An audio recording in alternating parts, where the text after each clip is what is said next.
9:30 on this Saturday morning, and we're continuing to follow breaking news of a tsunami advisory here in the Bay Area and along the entire California coast. This is new video we've just received from Pacifica. You can see the waves crashing very aggressively onto the rocks there at the shoreline, causing water to then overflow onto the sidewalks and the roads.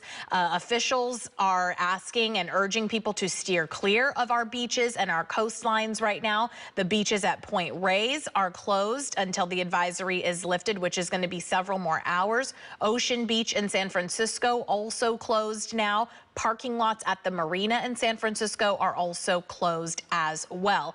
Joining us now via Zoom is Brian Garcia with the National Weather Service to talk a little bit more about this advisory.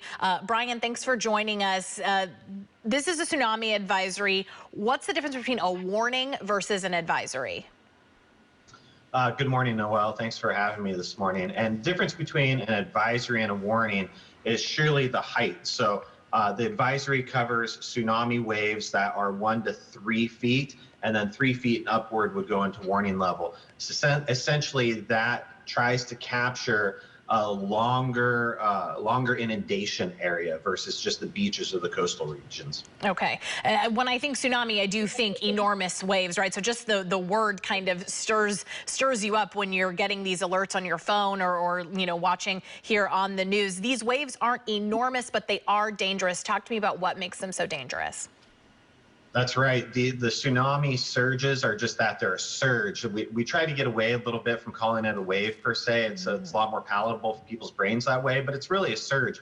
Because that wavelength is so long, there's so much energy coming in with it. So you'll see the front side of that tsunami surge hit, and then it'll continue to surge in for tens of minutes following that. So there's a lot of water moving there. So what makes it so dangerous, especially in events like this, isn't necessarily the height and inundation. It's the sheer surge of the water and all of the water moving. So if you're out on a boat, if you're out on a kayak, if you're a surfer in the water, it's going to be very difficult to navigate the waters. If you're a bystander on the beach out there looking around, that surge can run up the beach really fast and catch you off guard and sweep you out to sea easily in this case. That's what we've been monitoring our live camera down at Half Moon Bay. We've noticed at times, you know, the water gets very, very close to the shoreline and then it kind of recedes, you know, here and there. How long are we going to be dealing with this here today?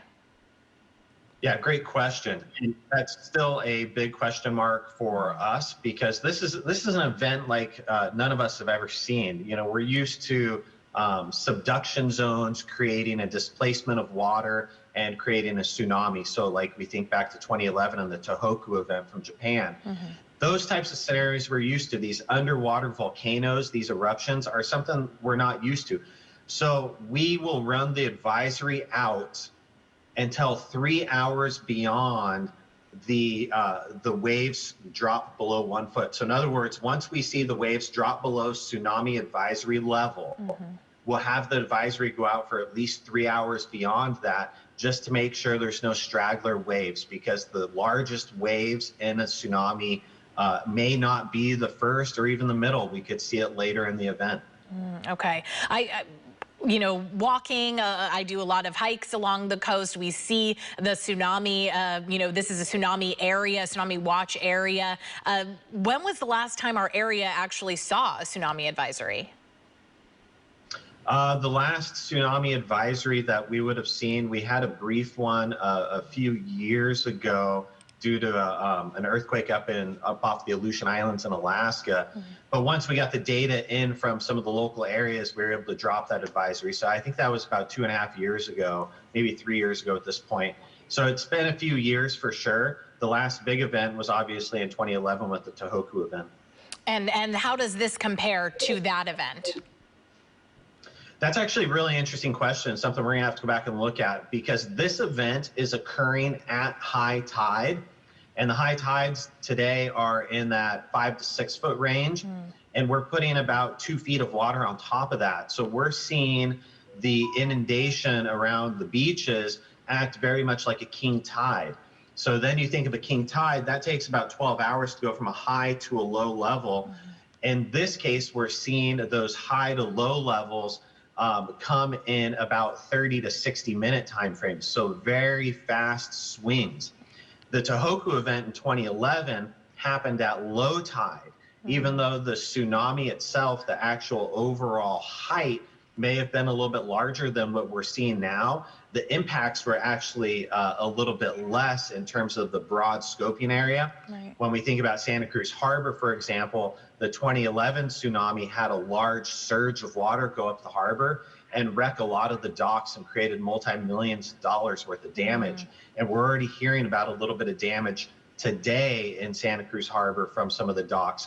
So we're going to have to look at those comparisons a little bit later. But right now, because the tidal height is already starting so high and we're putting a couple feet on top of that, we're expecting a little bit more impacts to the beaches and the immediate coast, maybe not inundation inland to people's residential areas, but in the local areas right at the beach. So right at the beach, yes, but then also those in our bays, you know, we have lots of boats that just kind of dock there in the bays, some people living on their boats. What's your advice to those folks today? Yeah, that's right. We do have a lot of people. We have a lot of liveaboards out there. And so the advice from local area officials, as well as the state and us, is if you can safely get off your liveaboard boat, do so. If not, you're going to be riding out a lot of water moving around the marinas today. We haven't seen a ton of water move into the bay yet. Most of it has been confined to the immediate Pacific coast. The bayside's been spared to a degree thus far, but that's not a guarantee that that's going to remain through the day. So if you're a liveaboard, get off the boat. If you own a boat and you want to go down and check on your boat, forget about it. Do not go down to the marina. Wait until tomorrow, wait until things calm down, and it's a time that it's open and easy access and safe access for you to get down there and check on things. Yeah, make sure you've got those or hopefully you've got buoys there where, you know, your boat's not going to be knocking into the dock too much. Brian, anything else you want folks to keep in mind, and any outlook for tomorrow? Do we think this could extend through tomorrow? Yeah, you know, in terms of the extension into tomorrow, it's not likely. Typically, these events last anywhere from 4 to 8 hours. So we'll see how this one plays out. Like I said, this is something like we've never seen before, with an underwater volcanic eruption creating the displacement of water and ultimately the tsunami that's impacting us. So we'll have to wait to see how it plays out. We could see some residual currents tomorrow, but in terms of amplitude, the amplitudes should come down below advisory level and things should be a little bit safer tomorrow, but we'll probably still see some residual current. In terms of what people can do today and even tomorrow, follow the advice of your local officials. If they've closed beaches and they have closed certain areas, parking lots and whatnot, don't try to go down there. Don't even try to go to the beach today. We have so many webcams across our area to watch these events unfold before our eyes. There's no need for people to go to the beaches anymore and watch this occur. So help the first responders, our police, our fire, our EMS, help them to be able to help others more effectively by staying out of areas that they have closed off. Brian Garcia with the National Weather Service, thank you so much for joining us and giving us this updated information. We appreciate your time this morning. My pleasure. Thank you. He did mention signing, you know, making sure you have alerts. If you're in San Francisco, they are sending updated alerts this morning. To sign up for those text messages, 888-777 is the number. Just text your zip code there, and you should start receiving those alerts. Dave Spar is now going to be joining us here, taking live look. This is from Sutro Tower. As you can see, those waves coming one after another after another. Again, Ocean Beach is closed today. Point Reyes is closed today, as well as until this advisory is lifted. So beaches at Point Reyes, Ocean Beach, parking lots in the marina, all of that closed right now because of this. Dave, you're looking at Half Moon Bay here behind you. Yeah, and it looks